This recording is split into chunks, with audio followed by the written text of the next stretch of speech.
Selamat datang kembali di channel Borneo Trader. Di video kali ini saya akan menganalisa untuk perkembangan pergerakan saham-saham dari sektor komoditas. Yang pertama ada Medco, kedua Elsa, ketiga Pegas, keempat MDKA, kelima BRPT, keenam Antam, ketujuh Inco, kedelapan Tins, kesembilan Akra, dan terakhir AGII. Langsung saja ke saham pertama. Ada Medco yang ditutup di harga 1020 terkoreksi 0,48%. Kalau dia transaksi asing, net buy. Bahkan seminggu kemarin itu asing terus net buy. Kalau dia buka summary-nya ada distribusi dari broker NI dan LG. Nilainya 173.000 dan 145.000 yang nampung tipis-tipis. Langsung saja ke teknikalnya. Medco hari Jumat kemarin membentuk lower high lower low, tapi masih di level psikologisnya 1000. Dengan kondisi seperti ini, kemana arah Medco? Menurut saya Medco masih berpeluang bisa turun uji support 1000. Kalaupun teknik rebound, maksimal Medco itu 1065 sampai 1090 itu aja. Paling mentok itu menguji EMA 20-nya ini karena sinyal kurang bagus dari EMA CD dead cross mengarah ke bawah. Garis moving average-nya juga yang 20 sudah cross ke bawah. EMA 60, jadi sinyal kurang bagus lah Medco. Kalaupun ada technical rebound, menurut saya technical rebound biasa ya. Kalau dilihat memang volume meningkat ya, tapi kemungkinan besar kalaupun minggu depan Medco itu rebound mentok ya 1080 1090 itu, saya lebih baik wait and see dulu. Ini uji kedua kali setelah dia mantul di Februari. Semoga aja bertahan ya. Pokoknya Medco itu rawan kalau sudah tutup di bawah 1000. Hati-hati. Kalau dilihat dari time frame weekly-nya, candle-nya juga kurang bagus. Dia sudah membentuk lower high dan lower low. Jadi ada peluang bisa ya. Karena ini dia belum retest support kan. Neckline kuatnya baru sekali di September 2022. Mungkin sekali lagi uji di area ini. Berarti ke area 900-800 itu untuk Medco ya, ada peluang kalau jebol supportnya 1000. Seperti itu untuk Medco. Langsung saja ke saham selanjutnya. Ada Elsa yang ditutup di harga 324 terkoreksi 3,57%. Kalau dia transaksi asing, net sell. Kalau dilihat dari broker summary-nya, Elsa didistribusi. Langsung saja ke teknikalnya. Secara teknikal, Elsa lagi konsol ya. Dengan kondisi ISG yang seperti ini agak rawan menurut saya. Tapi bisa jadi dia beda cerita. Karena Medco kemarin juga naik sangat tinggi. Dan Elsa belum kemana-mana. Bisa aja Elsa nanti yang naik tinggi, Medco yang didistribusi. Ya, bisa berlawanan arah. Karena Elsa itu selama di atas 320, toleransinya 316 itu masih oke. Jebol 316 jelek. Pokoknya di Elsa ini kondisi sekarang ya, kalau pandangan saya, tapi ini disclaimer on, bisa aja berbeda dengan pandangan yang lain. Menurut saya Elsa itu selama bertahan di atas 320 masih akan mencoba uptrend. Perlu hati-hati kalau jebol 316-nya tutup di bawah EMA 60-nya, garis hitam. Garis birunya EMA 20 sudah cross ke atas, sudut kemiringannya juga bagus. Kalau dilihat EMA CD juga bagus, masih sinyal uptrend. Dan bisa jadi Elsa ini konsolidasi untuk membentuk web 3. Ini web 1, 2, 3. Tiganya tuh 350 perkiraan saya waktu itu. Dan ya belum sampai ya. Dia baru sampai 340 dah rontok lagi. Itu memang resisten semenjak November 2022 ya. Ini kelihatan ya dia gagal. Tapi konsolidasinya bagus. Yang penting bertahan di atas 320-nya. Seperti itu untuk Elsa. Langsung saja ke saham selanjutnya. Ada Pegas yang ditutup di harga 1550 terkoreksi 0,95%. Kalau dia transaksi asing, net sell. Kalau dia broker summary-nya Pegas didistribusi. Langsung saja ke teknikalnya. Secara teknikal agak rawan juga untuk Pegas ya. Hammer, high-nya turun. Hati-hatilah. Pokoknya Pegas nih kalau Bapak Ibu yang pakai stop loss, kalau dia sampai tutup di bawah 1500 tuh exit aja dulu. Dengan ISG yang juga susah menembus 6800 kan agak rawan tuh. Apalagi ISG tembus jebol support 6700, jebol juga nih. Pegas potensi besar jebol 1500. Kelihatannya ini nggak kuat ya, tapi ya masih bisa di hold selama nggak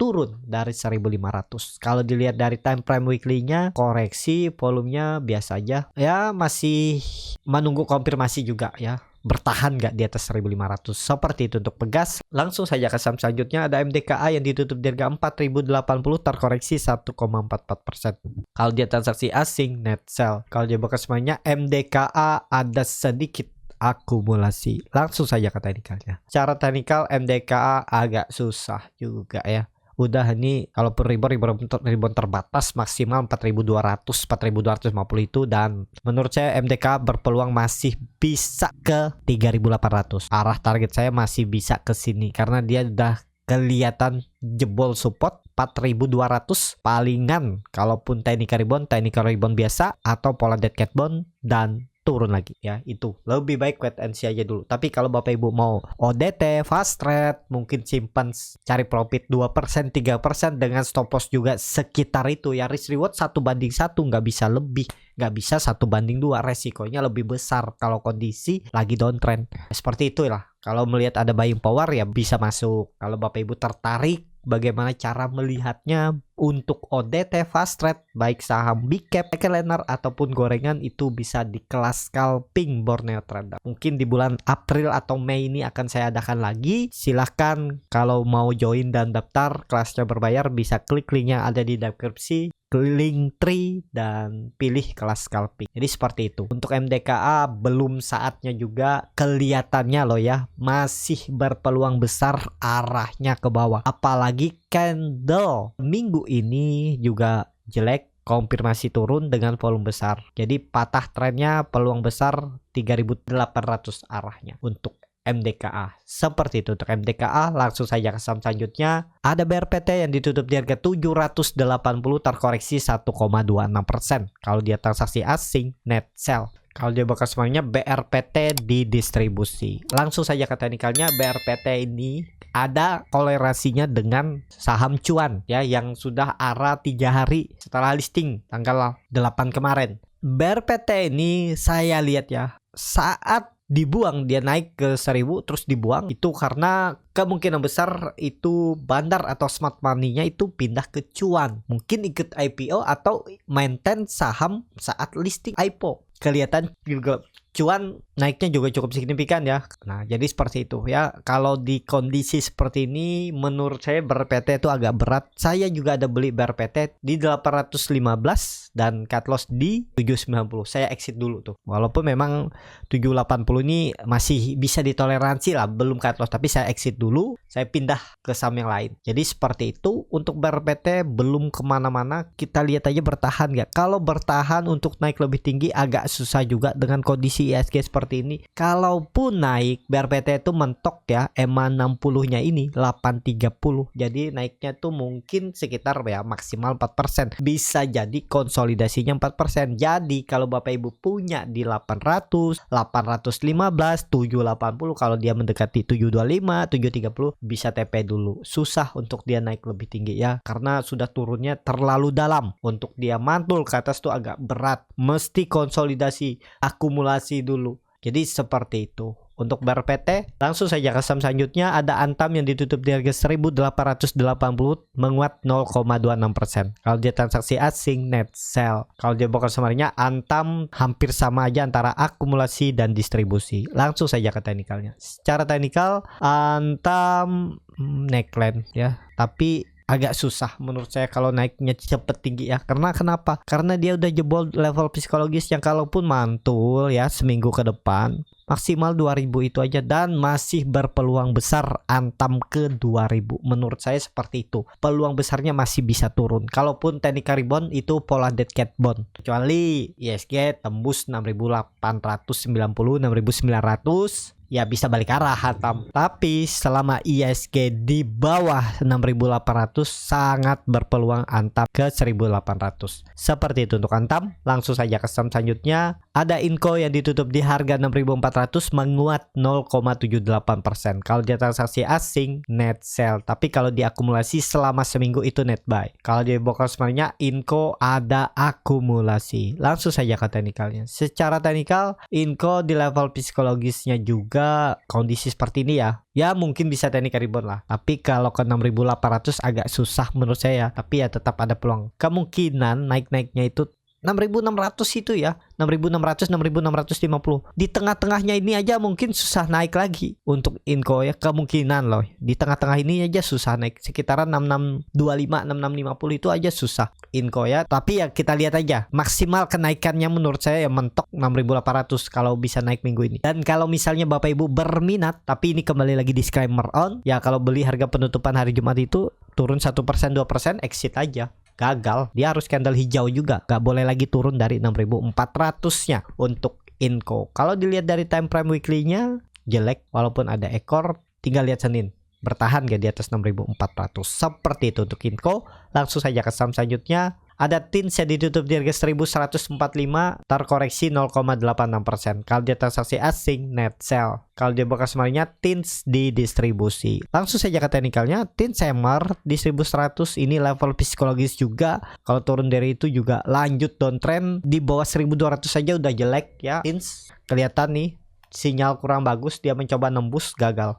Jadi sampai juga kan dia turun ke support selanjutnya. Kalaupun rebound, konsolidasi. Lama ISG di bawah 6.900, TINS bakalan susah juga nembus 1.200-nya. Seperti itu untuk TINS. Langsung saja ke saham selanjutnya. Ada Akra yang ditutup di harga 1.385, terkoreksi 1,42%. Kalau dia transaksi asing, net sell. Kalau dia buka semuanya, Akra didistribusi. Kelihatan ya, JP, BB, RF, EP, 7 broker yang jualan, yang nampung tipis-tipis, kebanyakan broker retail. Langsung saja ke teknikalnya. Secara teknikal, Akra ya di level psikologisnya hati-hati. Pokoknya kalau jebol 1.300 tuh jelek lah untuk Akra. Tapi harga-harga sekarang harga-harga tanggung ya. Belum pasti juga candle hammer nih dia bisa rebound. Apalagi sudah 4 hari dia di bawah setelah jebol 1.400. Resistennya level psikologisnya. Karena resisten kuatnya itu semenjak Desember 2022. Tapi polanya bagus, masih ascending triangle. Kuncinya untuk Akra itu jangan turun dari 1.300 itu untuk Akra. Harga sekarang harga-harga nanggung juga ya, tergantung Bapak Ibu bagaimana memanajemen resikonya, membuat trading plan-nya. Seperti itu. Kalau dilihat ya lebih baik wait and see aja dulu lah untuk Akra. Dan ya memang koreksinya minggu kemarin volume kecil. Kalau konfirmasi minggu ini, kalau mau ya harus minggu depan itu hari Jumat sudah di atas 1.400, itu sinyal bagus. Pokoknya rawan Akra itu kalau masih di bawah 1.400 harus tembus dulu dan bertahan. Seperti itu untuk Akra. Langsung saja ke saham terakhir. Ada GI yang ditutup di harga 2050, terkoreksi 0,96%. Kalau dia transaksi asing, net sell. Kalau dibuka semuanya, AGI diakumulasi. Langsung saja ke teknikal. Secara teknikal, AGI agak rawan sudah ya. Kalau kondisi seperti ini, kalau saya lihat agak ngeri nih. Area support level psikologisnya bisa jebol juga. Tapi ya kalau Bapak Ibu nekat, yang penting punya trading plan. Kalau kondisi seperti ini kurang oke ya pergerakannya untuk AGI. Kalau saya lebih baik wait and see aja dulu. Walaupun memang kelihatannya AGI ini 3 hari sudah bertahan di atas EMA 60-nya. Pokoknya kalau Bapak Ibu nekat dan yakin ada peluang naik, buat trading plan-nya stop loss di bawah 2000. Nggak perlu nunggu 1900 nih, tutup aja. Tutup di bawah 2000 tuh udah sinyal jelek lah untuk AGI. Seperti itu. Cukup sampai di sini video kali ini. Terima kasih untuk Bapak Ibu dan teman-teman yang sudah menonton video ini sampai selesai. Apabila channel Borneo Trader ini bermanfaat dan bisa menjadi bahan pertimbangan Bapak Ibu dalam membeli, menyimpan, dan menjual sahamnya, bisa klik tombol subscribe dan nyalakan lonceng notifikasi. Ada kritik, saran, ataupun pertanyaan bisa langsung tinggalkan di kolom komentar. Dan bagi Bapak Ibu dan teman-teman yang baru belajar trading, masih bingung memilih saham, bingung membuat trading plan, bisa join trading bersama Borneo Trader. Nanti dipilihkan saham-sahamnya dan dibuatkan trading plan-nya serta chatnya dan juga free konsultasi portofolio. Kalau tertarik, DM Instagram Borneo Trader. Sampai ketemu, tetap semangat dan semoga bisa terus cuan.